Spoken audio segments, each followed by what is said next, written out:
Hi everyone, hope everyone's having a good week so far. Welcome to this month's edition of the UK House Price Index, which is a Zoopla report that we look at every single month and we try and analyse and pick out snippets from it that we feel are going to be relevant to you guys. So this is obviously being published end of October, but this is all the information up until the end of September 2021. So we can still see that things are strong in terms of the UK house price growth here. 6.6% increase on average. Obviously, some areas are better than others. In terms of what we're looking at in 2022, their predicted house price growth, they're looking at 3% on average. Now, I always take these predictions with a pinch of salt because pretty much every year they get them wrong. They always go in with a figure of around between 2.5% to 4%.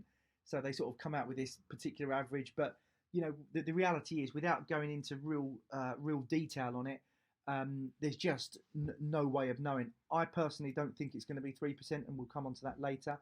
But as I say, so far this year, over the last sort of 12 months to the end of September, we've seen 6.6% increase in UK house price growth on average. 1.2 million transactions, again predicted in 2022. But the reality is we saw a record year this year. So you can see here under the summary, 2021 was a record year of sales, exceeding highs of what 2007 set, which was 1.5 million, and over 437 billion of new sales agreed. That's a 95 billion increase on 2020. Now, we knew it wasn't going to be difficult to beat 2020 because of the pandemic and people being locked in, so to speak. But the reality is we have had a bumper year. In terms of the cliff edge, everyone was talking about the cliff edge because of stamp duty. Well, the reality is that the cliff edge just didn't come to fruition, and we didn't expect it to either. We knew that the stamp duty increased demand and it just sped up people's decisions, but we knew there wasn't going to be a cliff edge because the only time that the stamp duty really impacted people was if you're going to buy a £500,000 house and there was a £15,000 saving. But the reality is when you come down to the average UK price of 230 odd thousand, actually the saving was marginal. It was a few £1,000s potentially, but it was marginal in the sense that it wouldn't put you off buying. If you've gone through that process of looking, getting to the stage of solicitors, mortgages, you're not going to suddenly stop it for the sake of a few £1,000s. However, in the reality, there's actually further room for above average price growth in most affordable areas, which we're going to come on to in a bit as well.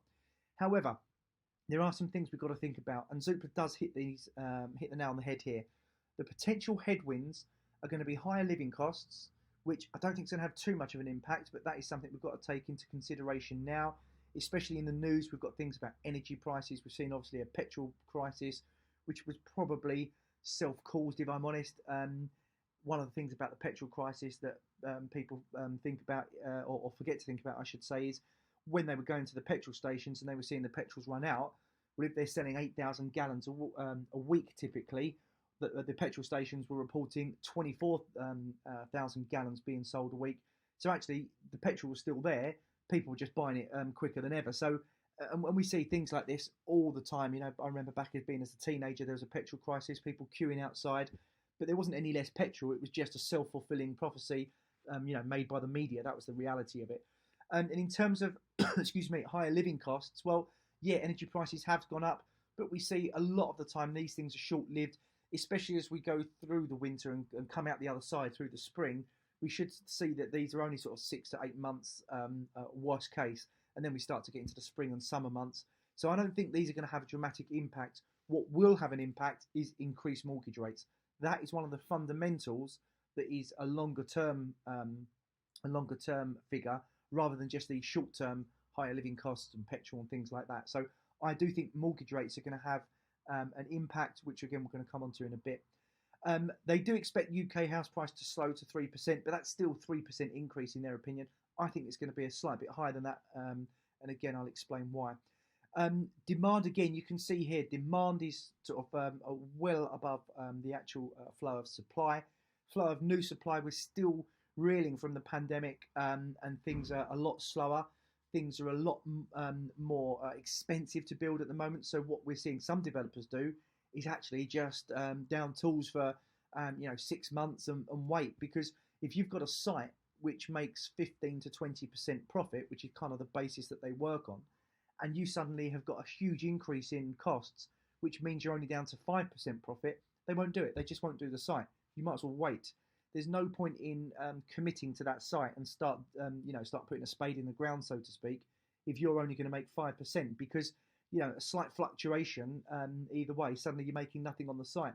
So they'll wait until things calm down, costs come down again, and then they can start to run back up to that 15 to 20% profit. So that's why we're seeing a shortage of new home supply. And you can see stock for sale, homes for sale is a lot less. Again, a couple of reasons. As we head into winter, people won't put their house on the market. They don't want people traipsing through it. Also, people are still reeling from COVID. They don't want people coming through their house.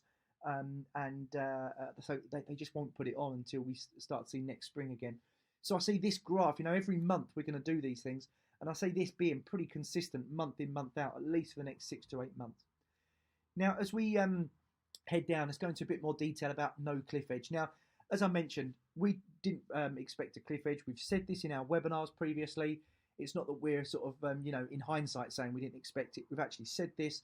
We said at the start of COVID, we didn't expect there to be a dip. This was webinars that we've all got on our website from May 2020. We said there's not going to be a dip. And in fact, there wasn't. And there was actually acceleration of prices, despite people like the Bank of England saying there's going to be a 30% dip, which, again, just an embarrassing figure in regards to what they've said there. And again, we didn't think there was going to be a cliff edge for the stamp duty, just because we just felt it didn't have too much of an impact at the beginning. What creates the momentum, guys, let's be realistic, is they have something like a stamp duty, a taxation change. The media runs with it, and suddenly people start to panic. They start to think, well, I better jump on the bandwagon, and by the time they're on the bandwagon, they can't jump off it. So the media has a big part to play in confidence in anything, confidence in the stock market, confidence in the property market. They have a big part to play in it, and it's consumer confidence that actually moves things far more in a greater detail than actual reality. So there's what we call, there's economists obviously, but there's behaviour economists, and behaviour economists study confidence in consumers. If consumers are confident, then the reality is prices are going to start to increase. So you can see here that obviously £473 billion worth of new sales agreed in 2021. As we said earlier, 95 billion higher than 2020. And the strength of the market conditions here is not the result of the stamp duty holiday alone. And there are greater forces shaping the market. Again, this was obvious, a year ago, that it wasn't just the stamp duty that made people buy.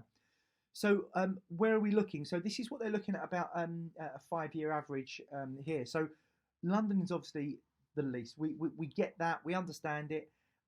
London is a place that, after the 2008-9 crash, London was, if we had this graph 5 years after that, it would have been the other way around. London would have been the best performing area, because your capital city is going to be the one that has the biggest impact at the start. It's as simple as that. And then those particular prices will eventually get too high for people to make good buys and good investments in those particular areas. So what we'll see is that the cheaper areas will start to get attention, and those cheaper areas, as you can see, Wales, the Northwest, Northern Ireland. So it's these particular areas here that will start to get the attention, because there's people feel they can get more bang for their buck. It's as simple as that. Now, in terms of a slowdown and the rate of the price of inflation, demand for homes has not been uniform over the last 18 months. We know that. We know that the mix of home buyers and the pricing of homes sold has rapidly changed over this particular time. Now, one thing that was reported in the papers was that the majority of people were saying they want more space. Now, this isn't entirely true.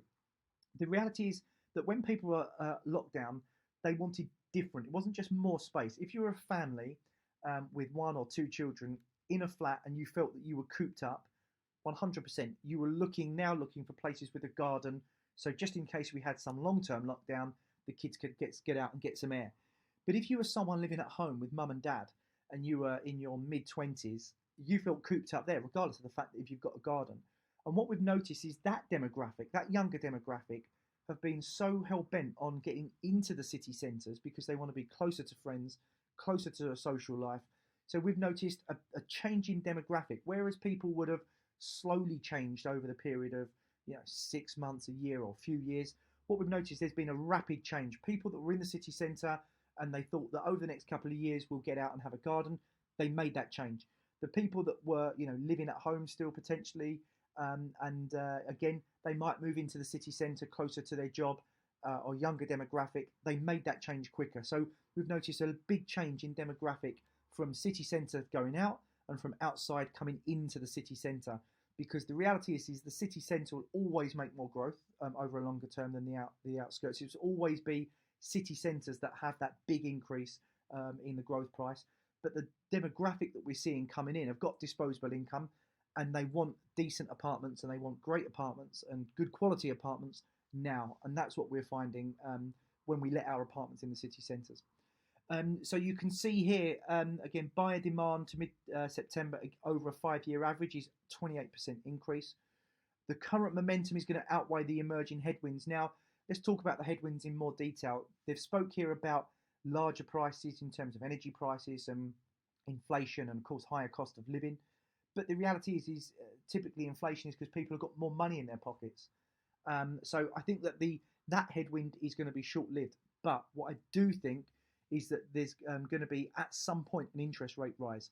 Now, I'm sure the Bank of England at the moment are caught between a rock and a hard place. They've got people with potentially some high debt out there. So if they start putting interest rates up, the reality is that you're going to have to start paying a lot more back for your borrowing. Therefore, that could cause a negative impact. Whereas the reality is they don't want the economy to get too hot and inflation to run too high. What they'll probably do, more than likely, is they will see out the next 3 to 4 months, just seeing how things go on a month-to-month basis. We've only just ended furlough. Now, it would be ridiculous, in my opinion, to make a decision when you've only just finished furlough. We need to get the economy back to a realistic balance, rather than a fake furlough, which was what it basically was. It was being propped up by furlough. Let that run through till January, February of next year, while people aren't on furlough. Then you can see, actually, has inflation decreased? Because have people suddenly realised, well, actually, they do have to get back to work, or have they realised they don't have a job? So then after sort of 4, 5, 6 months, they can see actually where is inflation heading now, and then they can make a decision. I think it'd be very foolish to make a decision on the interest rates in the short term. They may do, of course, they might put them up, they might get a bit fearful, but the reality is I think it would be a very foolish decision to make an impact when we've only just come through furlough, which was pretty much based on air in terms of it was the government, paying for everyone. So I think that come sort of spring next year, if we're going to see an interest rate rise, I think that's when we're going to see it. And if we do see it come spring next year, I think that is typically when we're going to get some minor issues with mortgage rates increasing. And again, people that probably typically can't afford mortgages, that's when we might get a bit of a slowdown. However, the banks have been so strict in the last decade.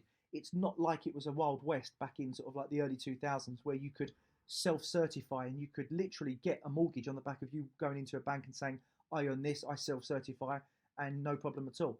Those days have long gone. And I think that the fact that they've put the banks have been a lot more secure in terms of what they offer, in terms of safety first, I don't think we're going to have the same negative impact that we had back in 2008 and 9, based on the fact of an increased interest rate. Now, if inflation runs so hot that they have to dramatically increase the interest rates, that's a different story.